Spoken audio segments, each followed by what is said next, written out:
उत्तर प्रदेश के मेरठ में पंडित प्रदीप मिश्रा की कथा के दौरान शुक्रवार दोपहर को भगदड़ मचने की खबर आई।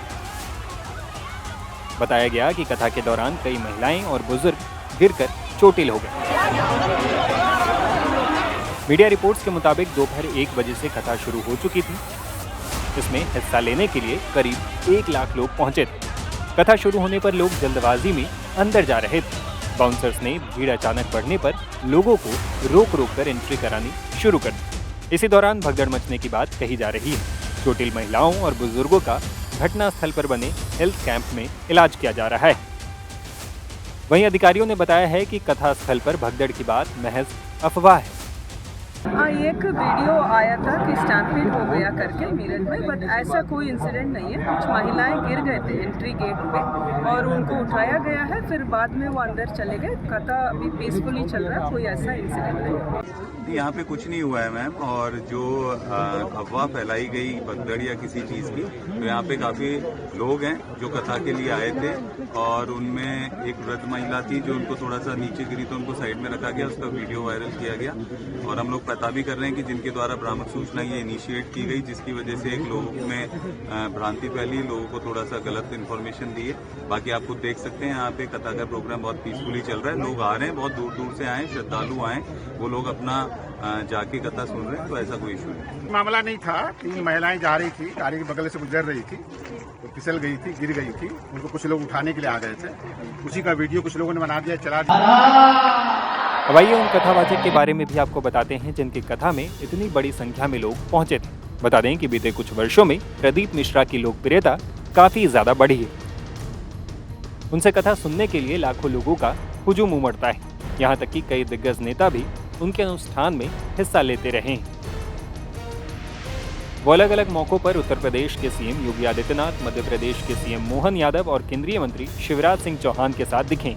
बता दें कि इतनी प्रसिद्धि पा चुके प्रदीप मिश्रा कभी चाय बेचा करते थे। उनके पिता चने का ठेला लगाते थे और उन्हें भरपेट खाना तक नहीं मिलता था।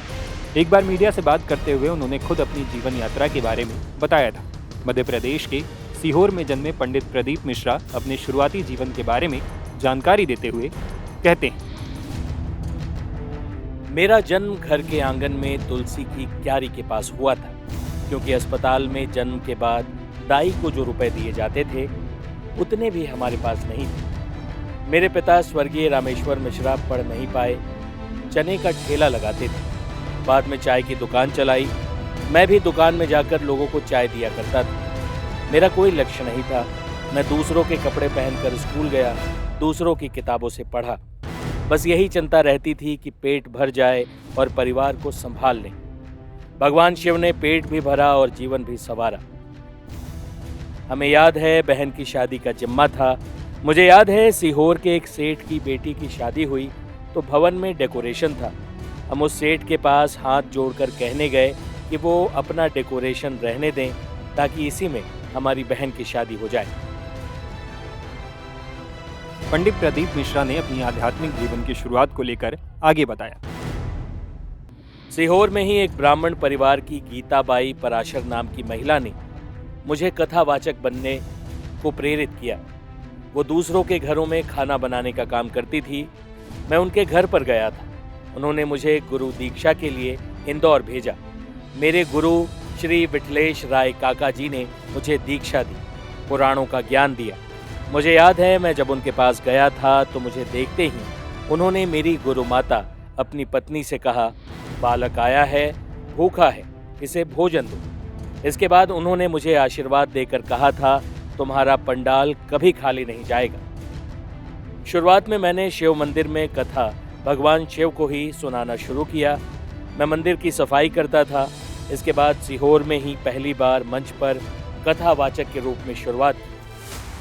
अब पंडित प्रदीप मिश्रा की ख्याति देश से लेकर विदेशों तक में है। उनकी कथा सुनने के लिए लाखों की संख्या में लोग पहुंचते हैं। अपनी कथा में प्रदीप मिश्रा कहते हैं कि भगवान शिव कर्म करने को कहते हैं। वो अपनी कथा में भी लोगों से यही कहते हैं कि कर्म करिए और विश्वास के साथ भगवान शिव की आराधना कीजिए।